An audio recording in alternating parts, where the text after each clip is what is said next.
When it comes to British sports car manufacturing, there's one name that cannot go unmentioned, and that's MG. One of MG's most renowned sporting numbers, a highly successful model on both sides of the Atlantic, was the MG-A. This is an early model from 1956, and it's a fairly new investment.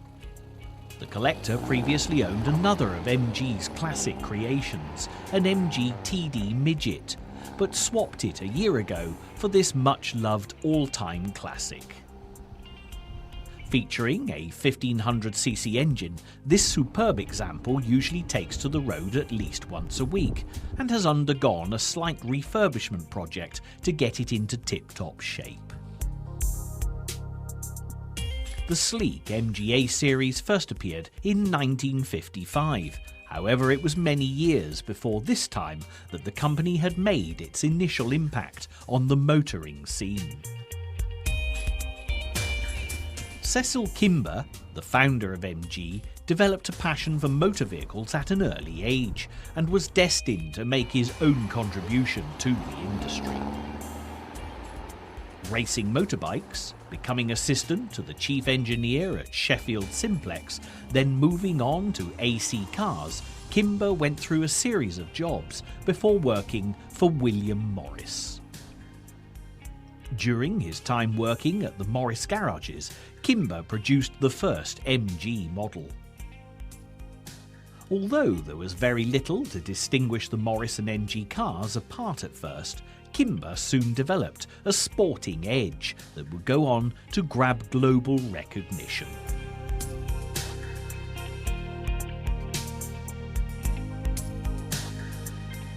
Like most of the great British marques of the classic car-making era, things didn't always go to plan for MG.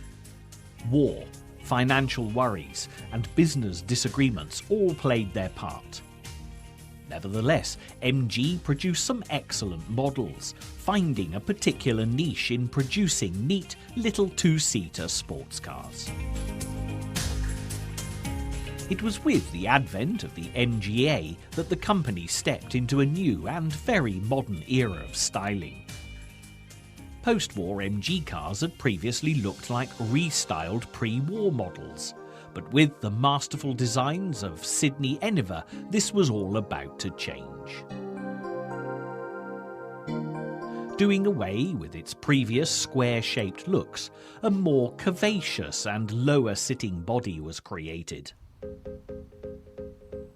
Not only did these features enhance the car's sporty appearance, but the low centre of gravity also made it very nimble and easy to handle on corners. Even so, the old MG design methods of using a separate chassis and detachable front door side screens for open-top models were still maintained.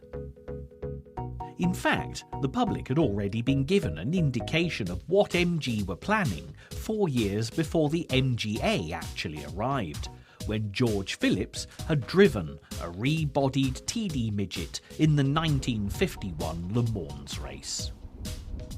The appearance was so different to that of the original TD Midget, it was almost unbelievable to imagine that it was the same car underneath. MG proposed that a road-going version of this car would be a suitable replacement for the fading TD Midget, but BMC, MG's parent company at the time, chose to concentrate on building the Austin Healey 100 instead.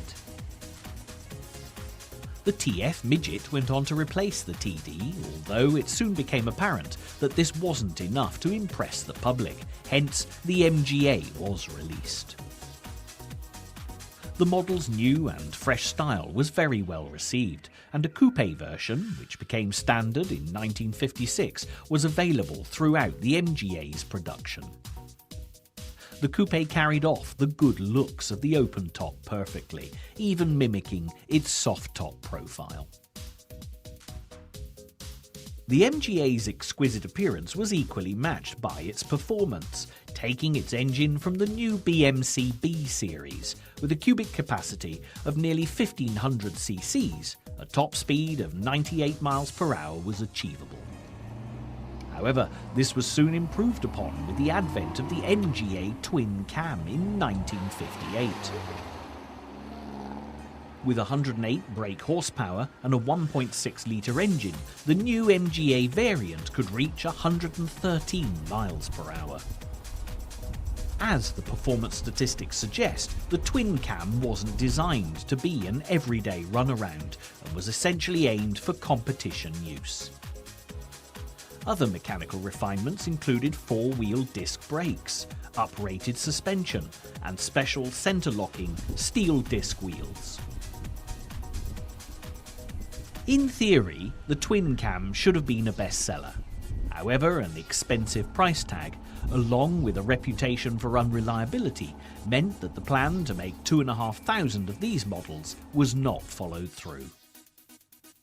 With the proposed production figure falling short by almost 400, MG decided to use the leftover car parts in an exclusive deluxe MGA Mark II model. Only one major factor distinguished the Mark II from the normal twin-cam model, and that was the engine. Today, the deluxe variant is highly sought after. Next to come in the MGA range was the 1600. Brakes were improved from the original model, with discs to the front wheels, whilst drums remained to the rear. New front lights were also fitted, and the windows now featured sliding perspex. During production of the 1600, MG was facing tough competition from its rivals, most significantly Triumph, who were also offering an attractive sports car package in their TR range. The MGA 1600 was, however, a cut above the rest, and one of the most successful members of the MGA range. Despite its outstanding reception, a Mark II variant was introduced in 1961. The Mark II, with a slightly larger engine capacity and a higher gearing, upped the maximum speed of the 1600 from 101 to a recorded 103 miles per hour. Other changes included new horizontal tail lamps and a redesign of the radiator grille, which now featured inset slats.